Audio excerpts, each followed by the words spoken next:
Hey, what's up, everybody? I'm your girl Juju, and today we're going to get into some women's college basketball talk.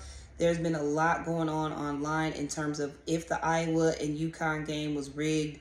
Is Caitlyn Clark the face of women's basketball? Is Caitlyn Clark ready for the WNBA? And so on and so forth. So we're going to go ahead and get into all of the women's college basketball details from the Final Four and the championship game. But before we get into details, make sure you guys like, comment, and subscribe.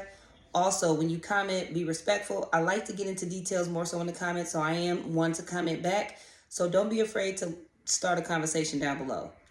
Without further ado, let's go ahead and get into it. Okay, y'all. So the first thing we're going to get into is, was the UConn and Iowa game rigged?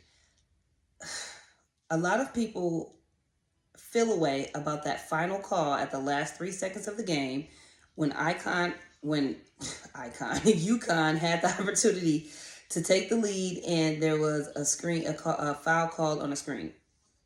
So the main question is, was that an actual fair call? I hate to say it, I really do, because I understand where people are coming from. But if we're being fair, and if you're someone who can look at a game and just call it fair regardless of what team you're going for, you would then conclude that that was a foul. It was. Argue with somebody else. You can replay it backwards, forwards, different angles. I will say this, and we'll get into some of the comments that were left on one of my Facebook posts after I finish my commentary, because, you know, the fellas, they get a little rowdy when it comes to basketball, child. But anywho, but once I saw it from a different angle, I was like, hate to say it, it was a foul. I think the thing that got people the most is because the foul was called at a very critical moment, and it, if none else, cost UConn a game, because that was their last possession in order to have the opportunity to take the lead. So that's why people, I feel, say it's a bad call. But I think that if you actually know basketball and if you actually paid attention to the different angles of that clip, you would conclude that it was a foul. Was she squared? No. And that's why it was a foul, in my opinion. Her body and the positioning of her feet and her upper body, she was not squared setting a pick. So let's just start there. She just wasn't. And so that's why it was called as a moving screen. She wasn't squared. Comment below if you think that that was a fair call. Do you think it was a bad call? Why or why not? Now, do I feel that there were other calls made throughout the game that were questionable? Yes, I guess. Yes, I can say that. There was a call where one of Iowa's players, can't remember, had gone up for a layup, and there were two why do I keep saying that? UConn players next to that player, and literally no one had touched her. No one had touched her. And they called a foul. Even the commentators were like, did anyone even touch her? Like, you could clearly see that it just wasn't a foul. So that's one. There was a call where the ball had gone out of bounds. To me, in a game like this, calls like that need to be reviewed. After careful review, in slow motion, that ball was out on Iowa. They gave it to Iowa anyways. There was also a moment in the game where Caitlyn Clark had drove in for a layup, but she pushed off. I noticed that Caitlyn Clark likes to push off. She gets away with it, but that was very blatant, and they didn't blow a whistle at all. So I do feel like the game was tampered with to enhance Iowa's chances of winning. But do I feel like it was rigged, and specifically because of that final call at the end? No, I can't say that. That was a good call, just at the wrong time. But again, let me know what you guys think about that call below. We're going to go ahead and get into some of these comments on my Facebook post. Child, like I said, men, they take things to a whole nother level. It was one guy on there. I'm like, man, we're saying we're on the same page here. Like, what are we arguing about? Like, I wasn't understanding why we were going back and forth when we were saying the same thing, just in different ways. So let's go ahead and get to it. Okay, so one person said, rigged as fuck. UConn was definitely winning this game. I replied, she was planted solid in that moment. Terrible call. The person said with under 5 seconds in the game at that, I said it was 3 seconds left. They had the last shot, but I'm not mad at the outcome. I'm just an unbiased spectator. And then I said that final call where they had the opportunity to take the lead, definitely. CC was missing hella shots too.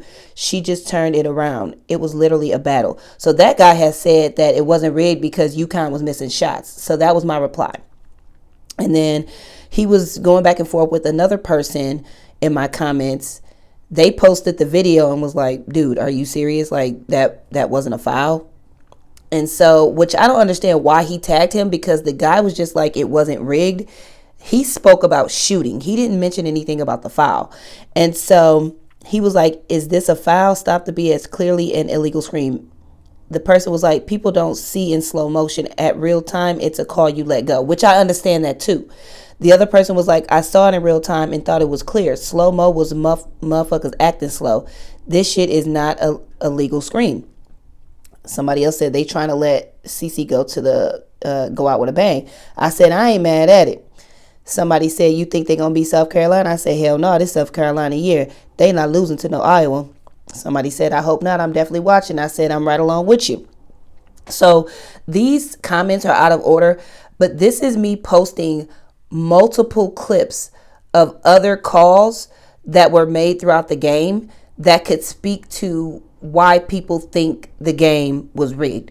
So it wasn't just that call, if y'all recall me saying that. So I'm just kind of playing the clips right here for y'all as I'm going through the comments. That push off right there by Caitlyn Clark. So these are other calls that I posted in the comments. I don't know why the comments are out of order, especially when you start to get a number of comments, but whatever. So this person said it was a good call. I think just at the wrong time. Let them play at that point. Literally. That's all. That's it. That's all. Screen was worse than Draymond. I said, I mean, it wasn't terrible, but the way her body was positioned, yeah, it was a foul. So I off top said the way her body was positioned. Clear foul in my opinion. Moved her entire body into it. I don't feel like she was moving into it. I think that she was trying to get planted and the contact happened as she was getting into formation. So she set the screen as is and she was just out of body. So I say, hell no, you definitely tripping, bro. Well, somebody said you definitely tripping and they tagged somebody else. He was like, would I call it right there? I don't know, probably not, but that shit was a foul. I said she didn't move her body into it. She was definitely planning for sure. Her body was just not squared. She wasn't moving though. And I don't feel like she was. I had to see it from a different angle to see that it was a foul. But all of the angles she was planted. Not calling for backup because the guy had tagged his friend. Then I said, that's what I think people are getting at. Like in that moment though, there were also other several bogus calls made. I know your ass on Twitter. That shit is all over. Plus I watched it, but I wanted Iowa to win anyways. He said her leg was extended out and elbow was too. And was not planted in position. That's what I've been saying. Like she wasn't moving. I guess maybe our definition of moving into the screen is different. Because moving into the screen means you're trying to like scoot into the screen. You know what I'm saying? While the play is in motion. Like you can't. So that's why I'm like she was not moving. Her body just was not centered. So I got to the point where I'm like, I know. Are you reading what I'm saying? Like we're literally saying the same thing. That's why at one point I had to say like, hold on. We're saying the same thing. So as y'all can see, things got a little real in the battlefield in my comment section. And so it got to a point where me and someone that I'm actually cool with, I'm like, wait a minute, like we're saying the same thing. Like, I guess maybe because I was saying she was planted, because I think people's thing was like she moved into the screen. I don't feel like she moved into the screen. I feel like she was moving into position, but since she couldn't quite get into position before contact, she just kind of just did what she could. You know what I mean? So I don't feel like she like was moving as the screen occurred. That's what I mean. But her body was not squared. Point blank period. Argue with whoever. Long story short, whatever way, however you flip the coin, goddamn it was foul. So game is over with. But it was a great conversation. And as y'all can see, even at the beginning of my status, I had to update my status because I'm a very non-biased spectator. As y'all saw also me comment in the comment section, like I'm watching the game here. I don't hardly ever have a favorite team. I have favorite players. You know what I'm saying? I have favorite teams based on how they play, how they win, but I don't necessarily have like a favorite team, you know? Based on how the team is moving, I might say, okay, they playing like they want to win, they deserve to win. That's what it is to me. But to leave off on that note, UConn wasn't winning that game regardless. Like, I just, UConn was not winning that game. Simply because Caitlyn Clark is the face of women's basketball. And going into the WNBA is a whole nother league. I don't know how, because college basketball seems to me to be getting far more clout than the WNBA. So if I was her and Angel Reese and everybody else drafted in 2020, I would have stayed and finished my extra year in college. That's just me personally. Tell me what y'all think about that down below. But the WNBA needs her. They need her. They need Angel Reese primarily. They need Kamilla Cardoso. They need all the big names in women's college basketball this year. They can't have them wait another year. The WNBA is all of those views that these women's college basketball players have been receiving. The WNBA has never seen the light of day. And they have so much more of an opportunity of seeing millions of views with Caitlyn Clark alone being drafted. And then here you go with Miss Feisty Angel Reese, Miss Unapologetically Black, I'm going to be me no matter where I go. So you got her coming into the league along with Caitlyn Clark. Before this year, Angel Reese got a ring. Now coming into this year, into the draft, Kamilla Cardoso got a ring, you know. So I think there was some negotiations behind the scene to convince these ladies to not take advantage of their last year of college. Because, you know, anyone drafted in 2020, or as far as I know, women's college basketball, I don't really understand the draft rules, because I'm noticing that men can enter the draft as a freshman, but last year Caitlyn Clark was a junior and she wasn't draft eligible. So I don't understand that. I just got into women's basketball last year, so more videos to come. But I think it was a business move. I think that I think they would have, at least a couple of them would have liked to stay there last year, because I feel like, let's run it up. They know what it is too. We getting that spotlight right now. We getting these NIL deals. Our faces are everywhere. People know us. We're getting more recognition than the WNBA. But what does that mean?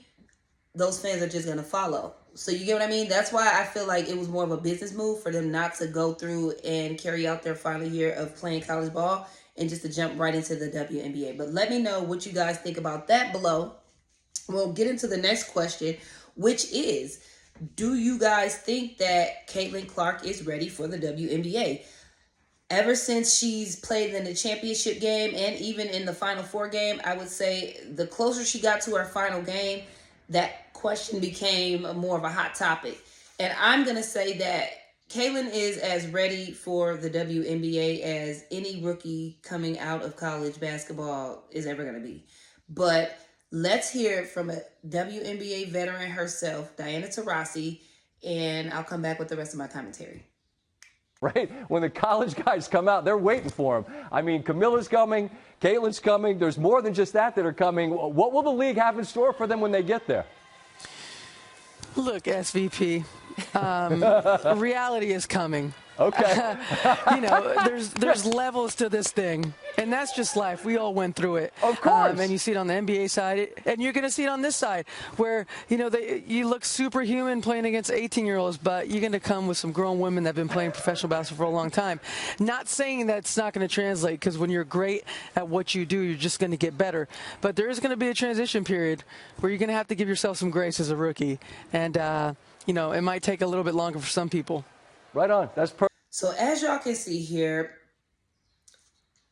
nothing too out of line here. Seems like she just gave an honest opinion about how it is as a rookie coming into the league. And I completely agree with her. Hey, it's a different ball game than playing against 18, 19-year-olds. You're playing against women who have played at a professional level, at the highest level, for a number of years.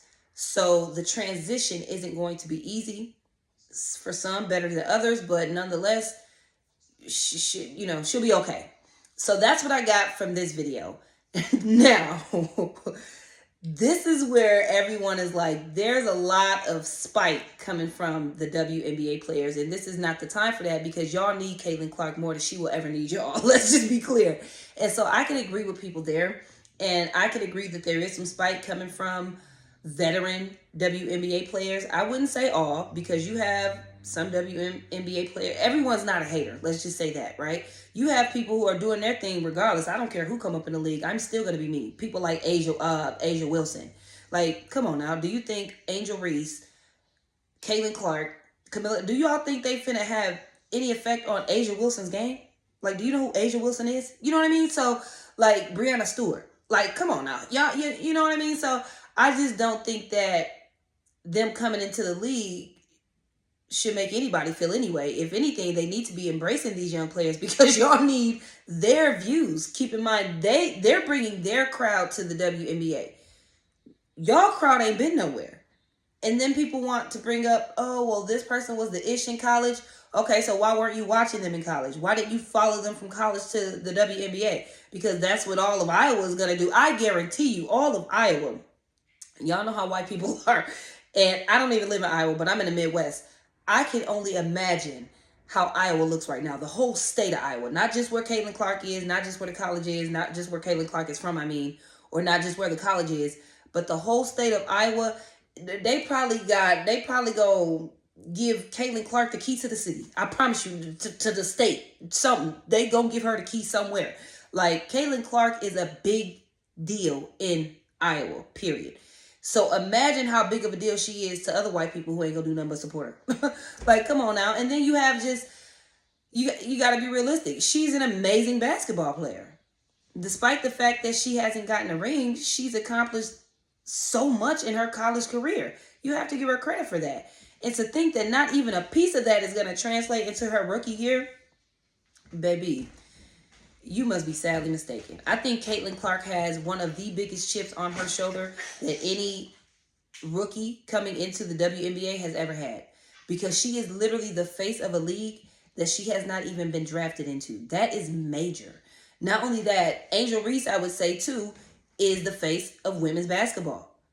Because last year, because of the way LSU took that W and handed that L out, because of how cocky Angel Reese was once she won that championship ring, and when she was taunting Caitlyn Clark, that is what got people talking. That is what got people more interested in women's basketball. Caitlyn, her game, and the way that despite taking an L, she was able to bust their ass. Like, just her overall just ability to find open players and create plays and just get her team involved. Like, that is what made her the face of women's basketball. And then you have Angel Reese. Not only that, putting up double-doubles, but she's unapologetically her. Take that how you will. But all of that energy, that young talent, the WNBA needs that. So if there is any, I don't know, what's the word? Tension, or if there is any hard feelings towards any of the rookies, I would really like to understand why. The only thing I can think of is because a lot of these WNBA players have been balling. The people like Diana Taurasi, who have been balling for 20 years, and they're not going to get the recognition they deserve until a 20-year-old, 21-year-old, however old Caitlyn Clark is, enters the league. Somebody who wasn't even born when I entered the WNBA, or who was barely born when I entered the WNBA. So I think that people like Diana Taurasi, who's like one of the oldest, if not the oldest woman in the league, you feel away. You feel away. You older, you bitter. And you already know that with people like Caitlyn Clark coming in, your time, ticking, baby. Ticking. She won't be there within the next year or two. But I do feel like the type of person Diana Taurasi is, she'll try to play until she's 60 if she can. But she wasn't going to leave this year on the table knowing that Caitlyn Clark was coming in, because she has a point to prove.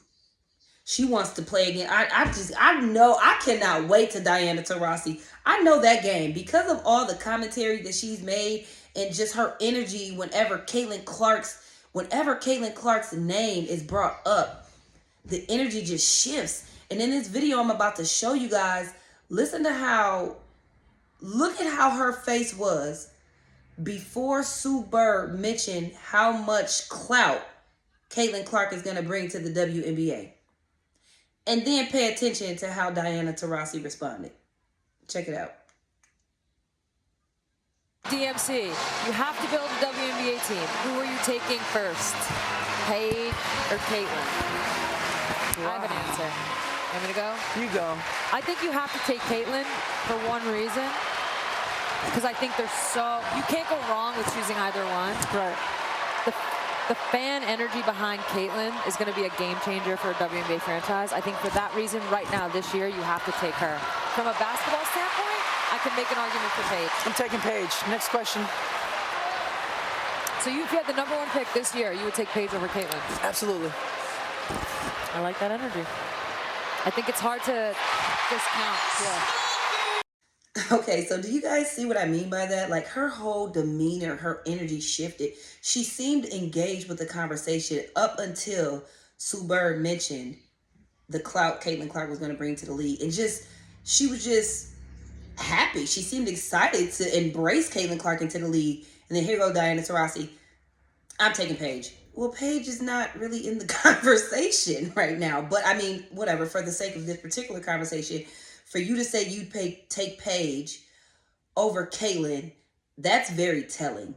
That's very telling, especially since Paige is not currently entering into the league.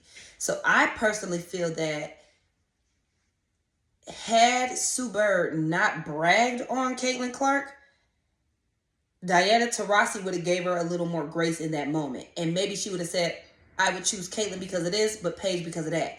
But because of the way that Sue Bird was like, man, you have to choose Caitlyn. Like, for one, I don't have to choose anybody. And maybe that's why she said Paige. Because, for one, I don't have to choose Caitlyn just because she's going to bring so much notoriety to the WNBA. Who gives a fuck? I mean, that's good. That is great for the WNBA.